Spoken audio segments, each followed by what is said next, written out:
Morning, welcome back to my channel. আমি মাম্পি, আমার মাম্পির daily blog চ্যানেলে তোমাদের সবাইকে জানাই অনেক অনেক স্বাগত। আজকে হচ্ছে শনিবার, এখন বাজে প্রায় 9টা। আর আমার স্নান পুজো হয়ে গেল, আর মনাও পড়তে চলে গেছে।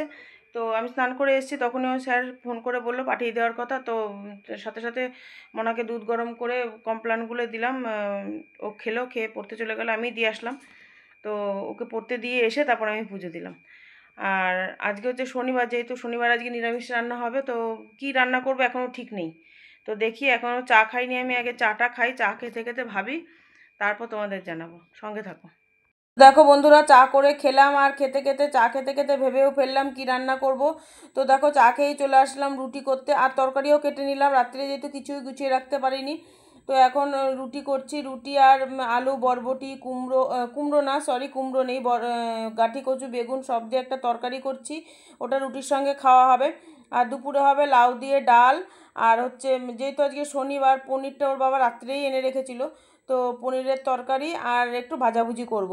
পটল, কাঁকরোল এগুলো একটু ভাজাভুজি করব। তো দেখো, তরকারিটা আমার প্রায় হয়ে এসছে, একদিকে তরকারি একদিকে রুটি করে নিচ্ছি, যেহেতু অনেকটাই বেলা হয়ে গেছে, প্রায় 10টার কাছাকাছি বাজে, ওরা আবার স্কুল যাবে। তো রুটি করা হয়ে গেছে আমার, রুটি করে এদিকে আবার ডালটাও বসিয়ে দিয়েছি, ছোটো কড়াইটার মধ্যে ডাল দিয়ে লাউ দিয়ে বসিয়ে দিয়েছি সিদ্ধ। আর এদিকে দেখো তরকারিগুলো কেটে নিয়েছি, আর কাঁকরোলগুলো দেখো কিরকম পেকে হলুদ হয়ে গেছে।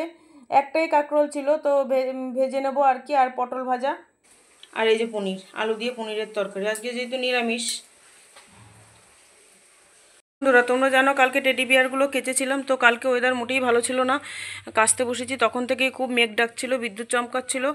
তো যাই হোক, হালকা হালকা জল ঝরার পরেই ঘরে তুলে নিয়েছিলাম। আর আজকে দেখো বাইরে মেলে দিয়েছি, সকাল থেকে ওয়েদার মোটামুটি ভালোই ছিল, রোদও উঠেছিল।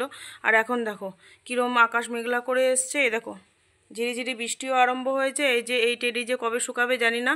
আর ছোটোগুলো তো তুলো বার করিনি, তুলো শুদ্ধই কেচেছি, তো জানি না কবে শুকাবে। আর যদিও বড়গুলো তুলো বার করেছি, তবু একটু রোদ না হলে শুকায় বলো, এগুলো জানি না কতদিনে শুকাবে। আর এগুলো সবসময় বিছনার মধ্যে থাকে, তো নেই বলে বিছনাটা ফাঁকা ফাঁকা লাগছে।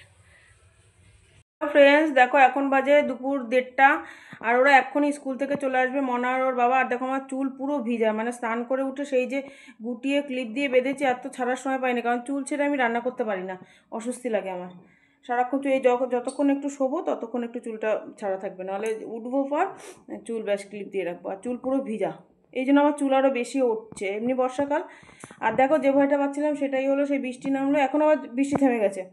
তো তখন মোটামুটি ভালোই বড় বড় ফোঁটা পড়ছিল বলে তুলে আনলাম, তুলে এনে সব ঘরেই রেখে দিলাম। দূর ভালো লাগে না, 14বার তুলবো, করবো, দেখো সব এনে বাইরেই মেলে দিলাম। আর ছোটোগুলো জায়গায় রেখে দিচ্ছি, এগুলো তো না শুকোলে তুলো ভরতে পারবো না, কারণ না শুকোলে তুলো ভরলে সেই আবার তুলোগুলোও ভিজে যাবে, আমার লাভ কিছুই হবে না। আর ছোটোগুলো দেখো এখানে ছিল, এখানেই এদের জায়গা, তো ওদের জায়গায় রেখে ওদের বসিয়ে দিলাম, ওরাও শান্তি আমিও শান্তি। এখন আমি একটু বসবো, টিভি দেখবো, আর ওরা আসলে তখন ভাত খাবো। তো ভাত খেয়ে আবার একটু ঘুমাবো, তারপর আবার বিকেলে দেখা হবে তোমাদের সঙ্গে, চলো। গুড ইভিনিং ফ্রেন্ডস, দেখো এখন বাজে প্রায় 7টা, আর আমি মাত্র ঘুম থেকে উঠে দরজা খুলতে গিয়ে দেখি দরজা খুলছে না, কি ব্যাপার। তারপর পিছনে এসে দেখি দেখো জলের ড্রাম দিয়ে গেছে। তো আমি জানি না, হয়তো বাইরের দিক দিয়ে ওর বাবা যাওয়ার সময় তালা দিয়ে গেছে, তো তখন হয়তো দরজায় তালা দেখে ওইখানে রেখে চলে গেছে। তো আমি ভাবছি কিরে দরজা খুলছে না কেন, তারপর থেকে জলের ড্রাম দুটো। আসলে আমরা তো ওইদিকে ঘুমাচ্ছিলাম, ওই জন্য বাবা যাওয়ার সময় বাইরের দিক দিয়ে তালা দিয়ে গেছে, তো তালা দেখো জলের ড্রাম দুটো বাইরে রেখে চলে গেছে। আমি তো ভয় পেয়ে গেছি, কিরে দরজা খুলছে না কেন। দেখি মনে হয় এখন জলের ড্রাম দুটো এনে এখানে রেখে দেবে।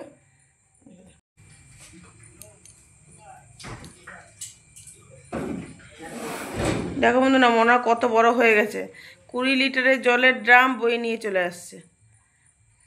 আর ও এগুলো নিয়ে ব্যায়াম করে, তো রোজ দিন 2 হাত দিয়ে তুলবে বোতলগুলোকে, তুলবে নামাবে, এইভাবে ব্যায়াম করে ও, বডি বিল্ডার হয়ে গেছে। এখনও সন্ধে দেবে, আর আমি চা করব, তো দুজনে মিলে একটু চা খাবো, খেয়েও পড়তে বসবে, আমি টিভি দেখবো। বন্ধুরা, চা করে নিয়ে চলে এসছে। আর এই যে এই বিস্কুটগুলো কালকে ওই যে গেছিলাম মোহনপুর হাটের থেকে কিনেছি, তো খুব ভালো হয় এই বিস্কুটগুলো, খেতে খুব ভালো লাগে, কিন্তু কি খুব নরম, মানে সেকেন্ডের মধ্যে গলে গ্লাসের মধ্যে ঢুকে যায়। ওই জন্য আজকে নিচে বসলাম, কারণ কি মনাকে কোনো বিশ্বাস নেই, ও দেখা গেলো চাদরের মধ্যেই ফেলে দিল বিস্কুট। আর কাঁচা চাদর পেতেছি 2 দিন মাত্র হলো, এখন আর তুলবো না, আবার একেবারে পঞ্চমী বা ষষ্ঠীর দিন তুলে একটা নতুন চাদর পাতবো। কি হলো, যে ভয়টা পাচ্ছিলাম সেটাই হলো। যার জন্য বিছনায় ফেলবে বলে আমি ওকে মানে আজকে চা নিয়ে নিচে বসলাম, যে যেন বিছনার চাদরটা নোংরা না হয়। ও তাই করলো।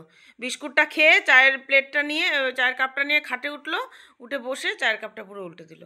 পুরো হাফ কাপ চা বিছনার চাদরের মধ্যে। তাড়াহুড়ো করে তাও একটু জল দিয়ে ধুয়ে এ দেখো নিচে প্লাস্টিক দিয়েছি, আর তোষকেও চা পড়েছে। এই তোষকটাও মুছে নিয়েছি, দিয়ে ন্যাকড়াটা দিয়ে আর তার উপর দিয়ে একটা প্লাস্টিক দিয়ে চাদরটা ধুয়ে দিয়েছি। আর এমনিতে এখন ওয়েদার ভালো না, রোদে দিতে পারবো তোষক। সোফা কভারগুলো সব খুলে নিলাম, সোফা আর কুশন কভারগুলো সব খুলে নিলাম, কারণ সকালবেলা খুলে ভিজাতে গেলে হবে না, তখন অলসতা লাগবে, মনে হবে যেন থাক আজকে থাক কালকে করবে। এই করে করে আমার আর সোফা কভারগুলো কাচা হচ্ছে না, কারণ পুজোও এসে যাচ্ছে, আর এগুলো তারপর তো ওয়েদারও ভালো না। আর সোফা কভার সহজে শুকাতে চায় না, মানে জল ঝরতে অনেকটা সময় লেগে যায়, ভারী তো। তো ওই জন্য খুলে রাখলাম, তো সকাল সকাল খোলা থাকলে সকাল সকাল ভিজিয়ে কেচে দিতে পারবো, ওই জন্য খুলে রাখলাম। আর এখন আমি এই যে এক চার জামা কাপড় রয়েছে, এগুলো গুছাবো। গুছিয়ে বাসন রয়েছে কতগুলো, দুপুরবেলা খাওয়া দাওয়া হয়েছে, সন্ধ্যাবেলা চা খাওয়া হয়েছে, সেই বাসন মাজা হয়নি, তো বাসনগুলো মাজবো, মেজে তারপর রুটি করব।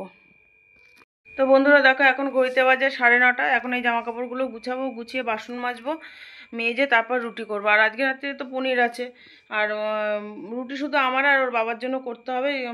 ভাত রয়েছে, কারণ মনে স্কুল থেকে এসে আজকেও ভাত খায়নি, ও আজকেও মিড ডে মিল খেয়ে এসছে। তো ওই জন্য ভাত যা আছে মনার হয়ে যাবে, হয়ে আরও বেশিই হবে, অনেকটাই ভাত রয়েছে। আমার আর ওর বাবার জন্য শুধু রুটি করব 3টে, আমার একটা ওর বাবার 2টো, আর পনিরের তরকারি আছে, ডাল আছে, সবই আছে। তো আজকের মতো ভিডিওটা আমি এখানেই শেষ করছি। কাল আবার দেখা হবে তোমাদের সঙ্গে নতুন একটা ভিডিওর সঙ্গে। ততক্ষণ পর্যন্ত সবাই ভালো থেকো, সুস্থ থেকো, টাটা, গুড নাইট।